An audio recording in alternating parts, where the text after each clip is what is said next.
Hey guys, Dr. J here with another Move With Me Monday, and this week I'd like to slow it down and talk about breathing again. So you may remember from my last video on breathing that I was talking about belly breathing and how it relates to decreasing stress and tension in your body, as well as decreasing stress and tension in your neck and upper back area related to poor breathing mechanics. This week I'd like to talk about nose breathing and how it can have implications in your day-to-day life, as well as your athletic performance. So first of all, let's start by saying that the nose is the intended organ for air exchange and bringing air into the body. The mouth is actually supposed to be used for eating, drinking, and communicating. So the nose has a couple of things that the mouth does not have when it comes to air exchange that make it the ideal organ for this. The first of which is that it filters the air. It has small hair particles in the nose which help to filter out allergens, dust, and dirt before it reaches the lungs so that it doesn't build up in there and basically require a cleanup crew to go through the lungs to clean it out. Furthermore, located in the face and head area, we have sinuses which are attached to the nose. The sinuses help to regulate the temperature, humidity, and velocity of the air that we're bringing into our lungs to maximize the ability of the oxygen to get into our bloodstream. So within the sinuses, what happens is, first of all, temperature control happens.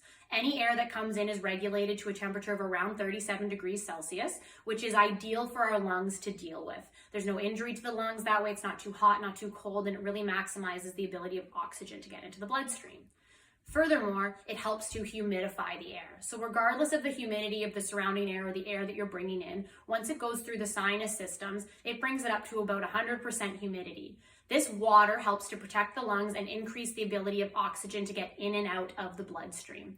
So this is very, very important. None of these functions do the mouth have. So breathing through them will actually lead to an inability to regulate the humidity, an inability to regulate the temperature, and dust and dirt particles getting into your mouth. So that's just from a general health standpoint on why nose breathing is important. Now, how it can relate to your athletic endurance is in its ability to actually help oxygen get to the tissues that need it. And how this happens is due to a chemical called nitric oxide.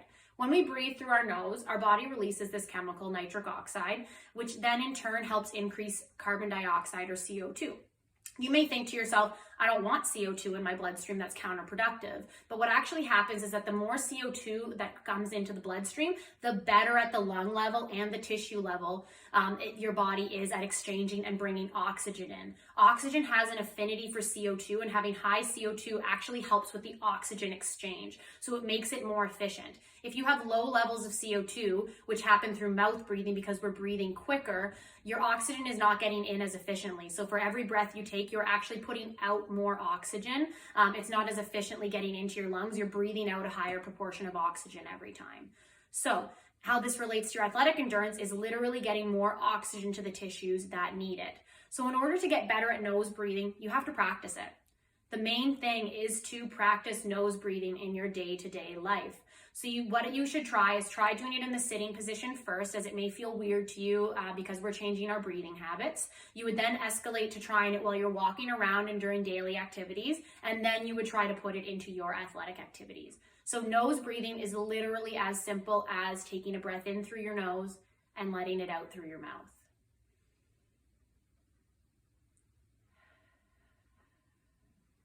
You can do this for a few minutes at a time to start.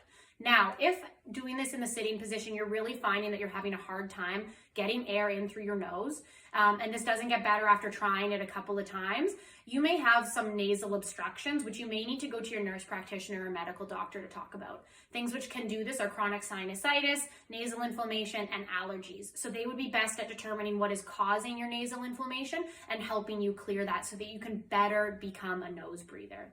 One of the main indications I talk to my patients about in regards to this is, do you wake up every night in the morning, thinking that my mouth is so dry, I need so much water? If this is how you're waking up in the morning, then that means that you are a mouth breather. So you need to practice nose breathing or figure out what is causing your nasal obstructions.